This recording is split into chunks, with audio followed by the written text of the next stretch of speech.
વડોદરા મહાનગર સેવા સદનની સ્થાયી સમિતિની બેઠક યોજાઈ હતી, જેમાં કાઉન્સિલરોએ પાણીની સમસ્યા અંગે રજૂઆત કરી હતી.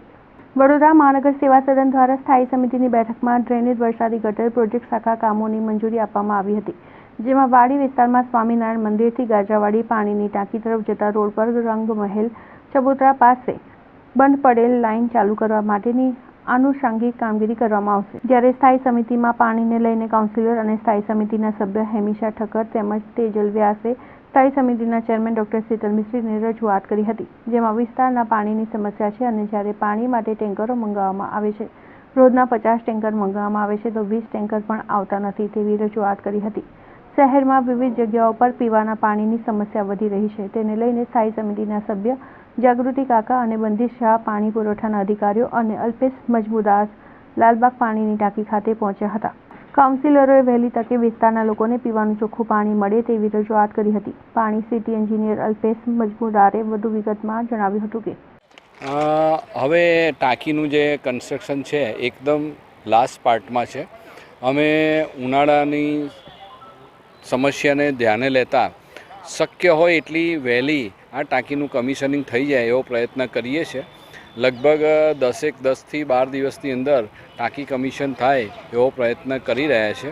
થોડું ઘણું કામ અધૂરું રહે અથવા તો જે કલર કરવાનું કે એવું કામ અધૂરું રહે તો એવું રાખીને પણ લોકોને પાણી મળે તે માટે અમે ઇજારદારને સૂચના આપી છે અને એ પ્રમાણે તેઓ કામગીરી કરશે. ઝડપથી પાણી મળે એવી વ્યવસ્થા કરીએ છીએ. જ્યારે આ લાઇનના ભંગાણ સર્જાયા એ ઘડીએ ટેન્કરોથી પાણી આપવામાં નાની મોટી મુશ્કેલીઓનો સામનો તંત્રે કરવો પડ્યો હતો, કારણ કે તાત્કાલિક ટેન્કરોની વ્યવસ્થા આટલી મોટી સંખ્યામાં ન થઈ શકે.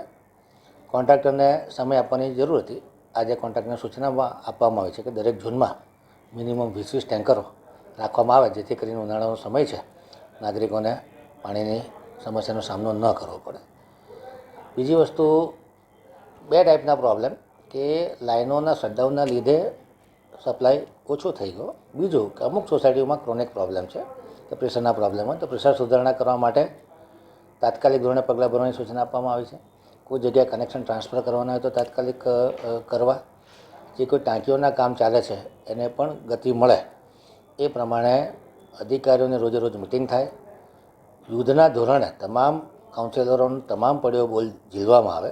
ખાસ કરીને ટેન્કરો માટે તમામ કાઉન્સિલરો ગમે ત્યારે ફોન કરે તો એની વ્યવસ્થા સુચારુ રૂપે ચાલે એ પ્રમાણેની અધિકારીઓને સૂચના આપી છે. આજે જે સોસાયટીઓમાં લો પ્રેશરના પ્રોબ્લેમ લાઇન ભંગાણ પહેલાં હતા એ કામ પણ સ્પીડઅપ કરવામાં આવે અને ધીરે ધીરે કરતાં 1 by 1 સોસાયટીના પ્રોબ્લેમ પ્રેશર સુધારણાના થઈ જાય. જે જગ્યાએ કન્ટામિનેશનના પ્રોબ્લેમ છે એ કમ્પ્લેનો પણ સત્વરે નિકાલ કરવામાં આવે એ પ્રકારની સૂચના અધિકારીને આપવામાં આવી છે. અધિકારીઓએ પણ આ બાબતનો પૂરો સહકાર આપવાની હૈયાધારણા આપી છે.